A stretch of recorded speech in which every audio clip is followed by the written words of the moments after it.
Sa mundo ng relasyon, kahit ang pinakamatalinong lalaki ay nagkakamali. Hindi dahil sa kakulangan ng karunungan, kundi dahil sa mga lihim na bitag ng emosyon at inaasahan na hindi nakikita.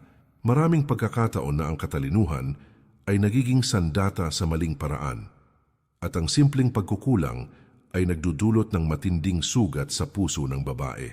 Ang karunungan ay hindi lamang nasusukat sa talino, kundi sa kakayahang magpakumbaba, makinig at maunawaan. Sa bawat kilos at salita, may impluensya tayo sa damdamin ng iba. At ang hindi pag-unawa sa mga ito ay nagiging sanhi ng hindi pagkakaintindihan. Tulad ng sabi ni Epictetus, ang hindi makontrol ay hindi dapat ikabahala. Ngunit ang kakayahang umunawa ay dapat pangalagaan. Maraming lalaki ang nahuhulog sa bitag ng kanilang sariling ego. Nagiging masyadong mapilit sa pagpapatunay ng kanilang kakayahan sa halip na pahalagahan ang damdamin at pangangailangan ng babae. Ang tunay na lakas ay hindi nasusukat sa kung paano ka nagtatagumpay sa labas, kundi sa kung paano ka nakakaapekto sa buhay ng taong mahalaga sa iyo. Sa bawat pagkakamali, may leksyon na naghihintay. Ang pag-intindi sa mga karaniwang pagkukulang ay susi upang maging mas maayos, mas mapagpakumbaba at mas makabuluhan sa relasyon. Ang katalinuhan ng isang lalaki ay mas lumalakas kapag natutunan niyang iwan ang pride at yakapin ang pag-unawa at empatiya. Kaibigan at kapatid, muli inaanyayahan kita na mag-subscribe sa ating channel para lagi kang updated sa mga bagong videos na aking gagawin at babago sa pananaw mo sa buhay. Sa pamamagitan ng paglalakbay na ito, matutuklasan natin ang mga lihim ng matalinong kilos at paano ang tunay na lakas ay nasa kahinahunan, malasakit at karunungan sa pakikitungo sa iba. Number 1, pinapabayaan ang emotional na koneksyon. Maraming matatalinong lalaki ang naniniwala na sapat na ang pagiging matalino o matagumpay upang mapanatili ang relasyon. Sa totoo lang, ang emosyonal na koneksyon ang pundasyon ng anumang malalim na ugnayan. Kapag pinapabayaan ito, kahit gaano ka katalino, unti-unti itong nagiging sanhi ng distansya at malamig na samahan. Ang hindi pagpapahalaga sa damdamin ng babae ay parang pag-iwan sa isang apoy na walang kahoy upang patuloy na magningas. Ang bawat salita at kilos ay may epekto sa puso ng tao sa tabi mo. Hindi ito nasusukat sa laki ng regalo o ganda ng plano, kundi sa kabuang presensya at malasakit na ipinapakita sa araw-araw. Kapag hindi napapansin ang simpleng pangangailangan, lumalala ang hindi pagkakaunawaan at nagiging sanhi ng mga hindi inaasahang alitan. Tulad ng sinabi ni Marcus Aurelius, kung ang isang bagay ay hindi mo kontrolado, bakit ka mag-aalala? Ang damdamin ng ibang tao ay hindi mo ganap na kontrolado, ngunit ang pagpapakita ng pag-unawa at malasakit ay nasa iyong kakayahan. Sa pamamagitan nito, ang relasyon ay nagiging matatag sa kabila ng mga pagsubok. Ang emosyonal na koneksyon ay hindi simpleng romansa, kundi isang sining ng pakikipag-ugnayan. Kinakailangan itong alagaan araw-araw sa pamamagitan ng pakikinig, pag-unawa at pagbibigay halaga sa mga maliliit na detalye na madalas hindi napapansin. Kapag pinabayaan, ang tiwala ay unti-unting nawawala at napapalitan ng pagkabagot o hindi pagkakaunawaan. Ang mga matatalinong lalaki na natutong pangalagaan ang emosyonal na koneksyon ay nakakaunawa na ang tunay na lakas ay nasa kababaang loob, empatiya, at konsistensya sa pagpapakita ng pagmamahal. Sa ganitong paraan, ang relasyon ay nagiging tahanan hindi lamang ng damdamin, kundi pati na rin ng respeto at tiwala. Number 2, labis na pagdepende sa loob ng babae para sa kaligayahan. Maraming lalaki ang iniisip na ang kaligayahan ng babae ay nasa kanilang kamay, kaya't pinipilit nilang punan ang bawat puwang ng damdamin nito. Sa katotohanan, ang bawat tao ay may sariling kakayahan na maging masaya at kumpleto. Kapag labis ang pagdepende sa babae para sa sariling kasiyahan, unti-unti itong nagiging pabigat sa relasyon. Ang ganitong kilos ay nagdudulot ng presyon at hindi tunay na koneksyon kahit gaano pa ka-intensyonal ang lalaki. Ang kalayaan at pagkakakilanlan ng bawat isa ay kailangang igalang.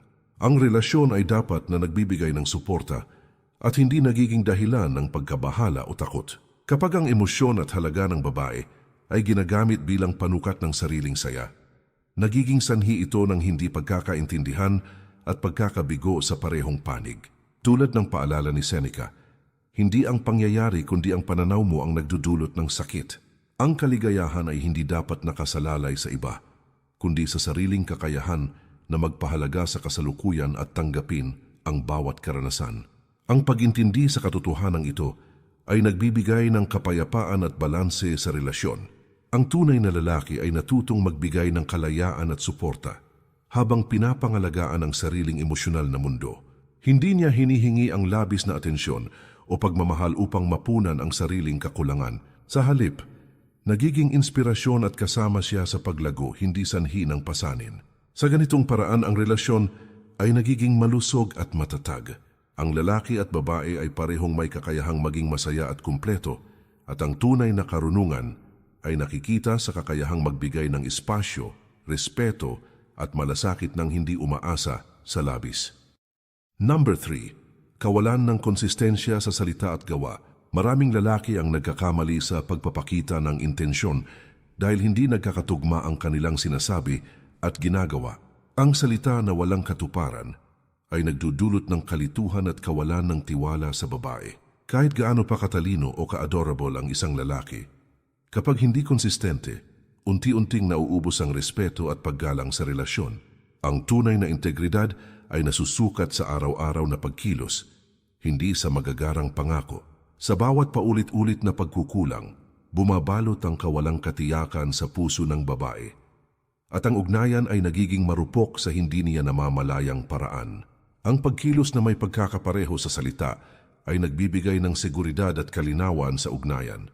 Ang babae ay nakakaamoy ng pagkukunwari at hindi tinitiis ang paulit-ulit na kabiguan. Ang konsistensya ay hindi lamang disiplina kundi sining ng pagpapahalaga sa damdamin at tiwala ng kapareha. Sa pamamagitan nito, ang relasyon ay nagiging matatag at may pundasyon na hindi basta-basta natitinag ng mga pangyayaring panlabas o pansamantalang emosyon. Tulad ng paalala ni Epictetus, huwag mag-alala sa hinaharap o nakaraan, ngunit gumawa ng tama sa sandaling ito. Ang bawat kilos na tugma sa sinasabi ay nagpapalakas ng pundasyon ng relasyon at naglilinis ng alinlangan. Sa pamamagitan ng pagiging maingat sa bawat aksyon, ang lalaki ay nagiging haligi ng tiwala at respeto, at ang kanyang presensya ay nagdudulot ng kapanatagan sa puso ng babae. Ang kakulangan sa konsistensya ay kadalasang bunga ng ego o kakulangan sa introspeksyon. Maraming lalaki ang natutulog sa gabi na iniisip na sapat na ang magandang intensyon, ngunit hindi nila nauunawaan na ang bawat salita at kilos ay may epekto. Ang matalinong lalaki ay natutong suriin ang sarili bago kumilos at tiyakin na ang bawat salita ay sinusuportahan ng tamang aksyon. Sa ganitong paraan na ipapakita niya ang tunay na halaga ng katapatan at integridad sa relasyon at naiiwasan ang paglala ng hindi pagkakaintindihan. Ang konsistensya sa salita at gawa ay nagbibigay ng katiyakan at kapayapaan sa relasyon. Ang babae ay nakakaramdam ng seguridad at ang lalaki ay natututo ng kababaang loob at responsibilidad. Ang relasyon ay lumalakas kapag ang bawat isa ay may katiyakan sa intensyon ng isa. At ang tunay na karunungan ay nakikita sa kakayahang maging maaasahan sa bawat sandali ng ugnayan. Ang bawat maliit na kilos ng integridad ay lumalalim sa tiwala. At ang matatag na relasyon ay bunga ng walang sawang dedikasyon sa pagkilos ng tama. Number 4. Pagiging mapanghusga at masyadong kritikal. Maraming lalaki ang nagkakamali sa relasyon sa pamamagitan ng pagiging mapanghusga o labis na kritikal sa babae. Sa halip na gabayan o suportahan, pinupuna nila ang bawat pagkukulang at di pagkakatugma sa kanilang inaasahan. Ang ganitong kilos ay nagdudulot ng tensyon at unti-unting nagpapabagal sa emosyonal na koneksyon. Kahit gaano pa katalino, ang labis na kritisismo ay nagiging hadlang sa tunay na pag-unawa at respeto sa isa't isa.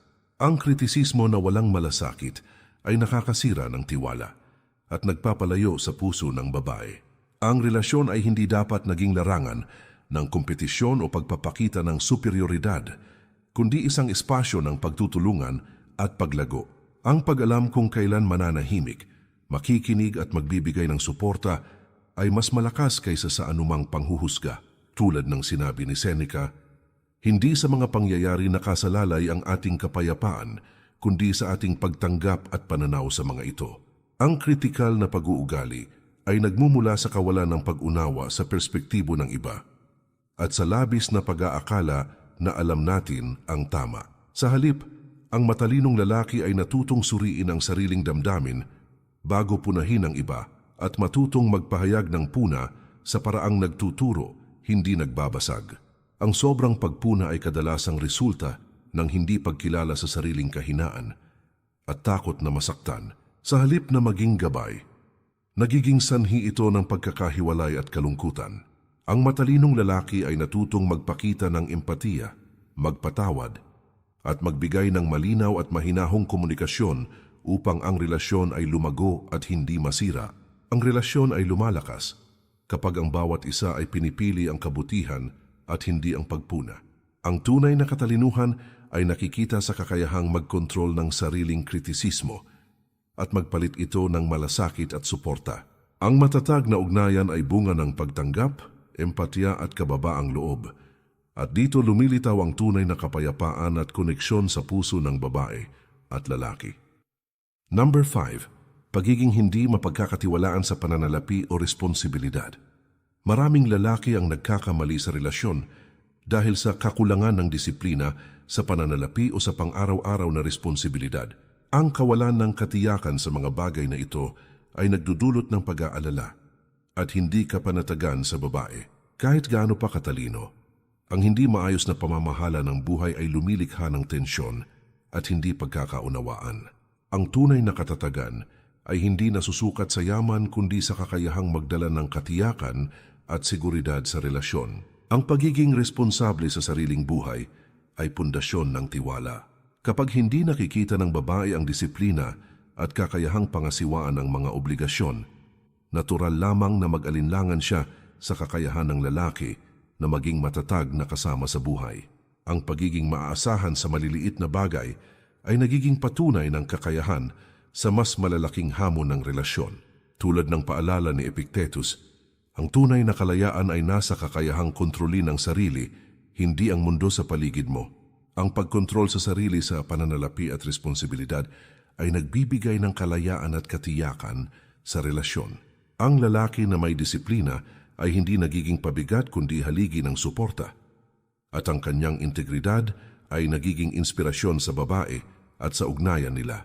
Ang kakulangan sa responsibilidad ay kadalasang bunga ng pagpapabaya o labis na pagtitiwala sa swerte at kapalaran. Ang matalinong lalaki ay natutong planuhin, maghanda at isaalang-alang ang epekto ng kanyang aksyon sa kapareha.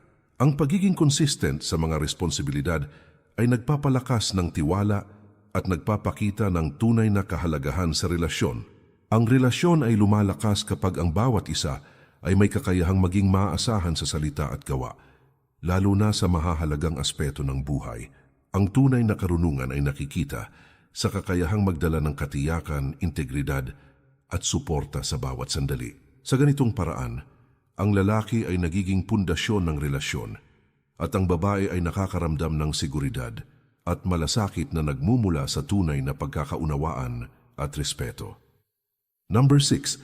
Pagiging hindi bukas sa komunikasyon at damdamin ng babae. Maraming lalaki ang nagkakamali sa relasyon dahil hindi nila binibigyang halaga ang bukas at tapat na komunikasyon. Ang pag-iiwas sa pag-uusap tungkol sa damdamin o iniisip ng babae ay nagdudulot ng hindi pagkakaintindihan at distansya. Kahit gaano pa katalino o ka-determined ang isang lalaki, kapag hindi siya handang makinig at magpahayag ng sariling damdamin, unti-unting nagiging mahina ang koneksyon at tiwala sa pagitan nila. Ang tunay na lakas ay nasa kakayahang magbukas ng puso at isipan ng walang takot. Ang komunikasyon ay hindi lamang pagpapahayag ng salita, kundi pagbibigay pansin sa mga hindi sinasabi. Ang pakikinig ng buong puso, pag-unawa sa pinagmumula ng damdamin, at pagbibigay ng empatya ay pundasyon ng matibay na relasyon. Kapag pinipilit ng lalaki na itago ang kanyang sariling kahinaan o emosyon, hindi lamang siya nagtatago sa sarili kundi sa babae rin. Ang tunay na karunungan ay natutunan sa katahimikan ng pakikinig at sa kababaang loob ng pag-unawa. Tulad ng paalala ni Marcus Aurelius, ang kalmado at malinaw na pag-iisip ay nagmumula sa pagtanggap sa realidad ng bawat bagay. Ang bukas na komunikasyon ay pagharap sa realidad ng damdamin ng bawat isa at hindi pagtatakip sa mga kahinaan. Ang lalaki na handang makinig at magsalita ng may kababaang loob ay nagtataguyod ng respeto at tiwala at nagiging gabay sa katahimikan at kapayapaan ng relasyon. Ang pagiging sarado sa komunikasyon ay kadalasang bunga ng takot na masaktan o mawalan ng kontrol. Ang matalinong lalaki ay natutong ipahayag ang kanyang saloobin ng malinaw at mahinahon at sabay ding unawain ang damdamin ng babae. Sa ganitong paraan ang relasyon ay nagiging ligtas na espasyo ng pagtutulungan at paglago.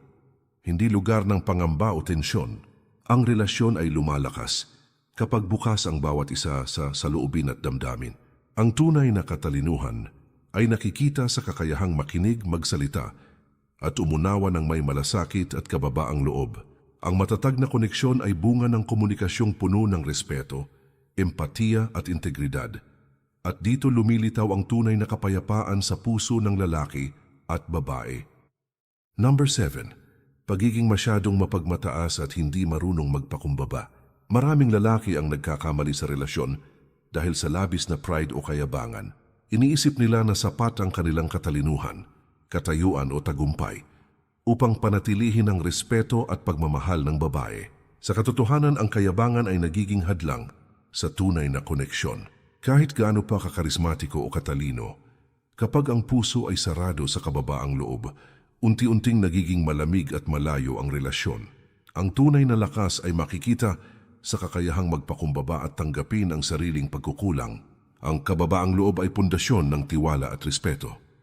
Ang babae ay nakakaramdam ng koneksyon at seguridad kapag nakikita niya ang pagiging tapat, mahinahon at bukas ng lalaki sa pagkatuto at pagbabago. Kapag sobra ang pride, nagiging dahilan ito ng hindi pagkakaintindihan, galit at sama ng loob. Ang matalinong lalaki ay natutong pahalagahan ang damdamin ng iba bago ang sariling ego. Tulad ng sabi ni Seneca, walang bagay na mas mabigat kaysa sa kayabangan sapagkat ito ang nagtatago sa tunay na karunungan. Ang sobrang pride ay hadlang sa pag-unawa at malasakit. Ang lalaki na handang magpakumbaba, makinig at magsikap na ayusin ang sarili ay nagiging haligi ng relasyon at inspirasyon sa babae. Sa kababaang loob, natutuklasan ang tunay na lakas ng karakter at integridad. Ang pagiging mapagmataas ay kadalasang nagmumula sa takot na mawalan ng kontrol o kilalanin ang sariling kahinaan. Ang matalinong lalaki ay natutong tanggapin ang pagkukulang, humingi ng paumanhin at magsikap na maging mas mabuting tao sa bawat araw. Ang ganitong kilos ay nagtatatag ng malalim na koneksyon at nagbubukas ng pinto sa mas maayos at mahabaging ugnayan. Ang relasyon ay lumalakas kapag ang bawat isa ay natutong magpakumbaba at magbigay halaga sa damdamin ng kapareha. Ang tunay na katalinuhan ay nakikita sa kakayahang ilagay ang ego sa tama at unahin ang integridad, respeto at malasakit. Ang matibay na ugnayan ay bunga ng kababaang loob, empatiya at pagkilos ng may malasakit, at dito nagmumula ang tunay na kapayapaan at kaligayahan sa relasyon. Number 8. Pagpapabaya sa pagpapahalaga at paggalang sa babae. Maraming lalaki ang nagkakamali sa relasyon dahil hindi pinapahalagahan o nirerespetuhan ang babae sa araw-araw na kilos. Iniisip nila na sapat ang kanilang presensya o paminsang pagpapakita ng atensyon, ngunit sa katotohanan, ang tunay na koneksyon ay nabubuo sa patuloy na pagpapahalaga at respeto. Kapag ang babae ay nararamdaman na hindi siya pinahahalagahan, kahit gaano pa katalino ang lalaki, unti-unting lumalayo ang kanyang puso. Ang tunay na lakas ay nakikita sa kakayahang pahalagahan ang damdamin at pagkatao ng kapareha sa bawat sandali. Ang pagpapahalaga ay hindi lamang tungkol sa salita kundi sa gawa. Ang simpleng pag-unawa, pakikinig at pagtugon sa pangangailangan ng babae ay nagdudulot ng tiwala at seguridad. Ang respeto naman ay ang pundasyon ng anumang matibay na relasyon. Kapag pinapabayaan ang mga ito, ang ugnayan ay nagiging mahina at madaling maapektuhan ng maliit na hindi pagkakaunawaan. Tulad ng paalala ni Marcus Aurelius, ang tao ay dapat kumilos ayon sa katangian ng kanyang kalikasan at ang kabutihan ay nakikita sa kanyang mga gawa. Ang pagpapakita ng tunay na pagpapahalaga at respeto ay kilos ng kabutihan at karunungan. Ang lalaki na may ganitong ugali ay nagiging haligi ng suporta at inspirasyon, at ang kanyang presensya ay nagdudulot ng kapanatagan at kaligayahan sa babae.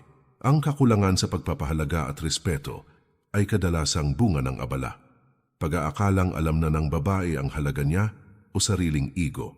Ang matalinong lalaki ay natutong maging maalalahanin, maglaan ng oras, at ipakita sa araw-araw ang kanyang pagpapahalaga sa babae. Sa ganitong paraan ang relasyon ay lumalalim at nagiging mas matatag sa kabila ng anumang pagsubok. Ang relasyon ay lumalakas kapag ang pagpapahalaga at respeto ay naging sentro ng bawat kilos at salita. Ang tunay na karunungan ay nakikita sa kakayahang pahalagahan ang kapareha nang walang pag-aalinlangan at magpakita ng integridad sa bawat sandali. Ang matibay at malusog na ugnayan ay bunga ng empatiya, kababaang loob, at tuloy-tuloy na pagpapahalaga, at dito nagmumula ang tunay na kaligayahan at kapayapaan sa puso ng lalaki at babae. Sa bawat pagkakamali, may aral na naghihintay na tuklasin. Ang pagiging matalino ay hindi nasusukat sa talino o karunungan sa mundo, kundi sa kakayahang kilalanin ang sariling pagkukulang at magsikap na maging mas mabuting tao sa bawat araw. Ang relasyon ay salamin ng ating karakter, kung paano tayo kumikilos sa harap ng damdamin at pangangailangan ng iba ay nagpapakita ng tunay na lakas at integridad. Ang bawat hakbang na may kababaang loob, empatiya at malasakit ay nagbubukas ng pinto sa mas malalim na koneksyon at tunay na pagtitiwala. Sa pamamagitan ng pag-unawa sa sariling pagkukulang at pagpapahalaga sa damdamin ng kapareha, natututo tayong maging haligi ng suporta, inspirasyon at katahimikan sa gitna ng kaguluhan ng buhay. Tulad ng paalala ni Epictetus, ang hindi mo kontrolado ay hindi mo dapat alalahanin, ngunit ang iyong kilos at intensyon ay laging nasa iyong kapangyarihan. Ang bawat desisyon na may integridad, bawat salita na may kabutihan, at bawat aksyon na may malasakit ay lumilikha ng pundasyon ng matibay at makabuluhang relasyon. Sa huli, ang tunay na karunungan ay nakikita sa kakayahang magpakumbaba, magpatawad at magsikap na unawain ang iba. Ang matatag at malusog na relasyon ay bunga ng walang sawang dedikasyon sa kabutihan, respeto at malasakit sa bawat sandali ng ugnayan. Kaibigan at kapatid, muli inaanyayahan kita na mag-subscribe sa ating channel para lagi kang updated sa mga bagong videos na aking gagawin at babago sa pananaw mo sa buhay. Sa pamamagitan ng paglalakbay na ito, matutuklasan natin ang mga lihim ng matalinong kilos at paano ang tunay na lakas ay nakikita sa kababaang loob, empatiya at karunungan sa pakikitungo sa iba. Maraming salamat po. Mag-ingat po tayo palagi at kay Lord palagi ang papuri.